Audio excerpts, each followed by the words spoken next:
Hello friends, আমার চ্যানেলে তোমাদের স্বাগত। আজকে আমি তোমাদের সামনে যে বিষয় নিয়ে এসেছি তা হলো West Bengal state university 2024 education general 2/DSC2 second সেমিস্টারের সাজেশান।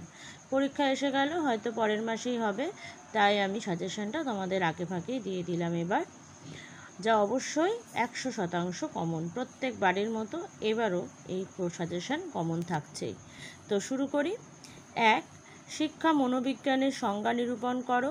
শিক্ষার বিভিন্ন উপাদানের ওপর শিক্ষা মনোবিজ্ঞানের প্রভাব সম্পর্কে আলোচনা করো।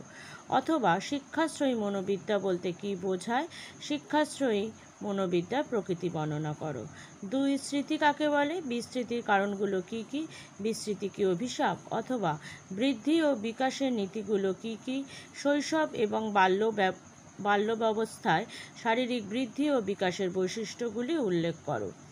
3. ব্যক্তিসত্তা বলতে কী বোঝো, এর বৈশিষ্ট্যগুলি আলোচনা করো।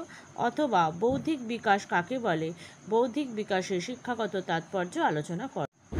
2 নম্বর 2 এ শিক্ষা ও মনোবিদ্যার সম্পর্কের ওপর টিকা। বি. ব্যক্তিসত্তার ভাগগুলি লেখো। 3. সি. বিকাশের নীতিগুলি উল্লেখ করো। ডি. শিখন এবং মনোযোগের মধ্যে সম্পর্ক উল্লেখ করো। ই. কোহলবার্গের নৈতিক বিকাশ তত্ত্ব সম্পর্কে একটি টিকা লেখো। এফ. শিক্ষা মনোবিজ্ঞানের প্রকৃতি সম্পর্কে আলোচনা করো। জি. মনোযোগের প্রকৃতি সম্পর্কে আলোচনা করো। এইচ. মনোযোগের নির্ধারকগুলো কী কী। আই. পুনরুদ্রেক ও প্রত্যভিজ্ঞার মধ্যে পার্থক্য লেখো।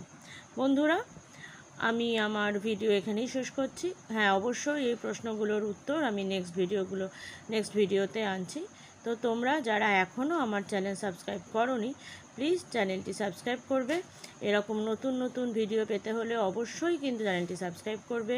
যেভাবে আমার পাশে আছো সেভাবে পাশে থাকবে, সাথে থাকবে, আর সাবস্ক্রাইবের পাশে থাকা বেল আইকনটি ক্লিক করে অল বাটনটি ক্লিক করে রাখবে। Thank you.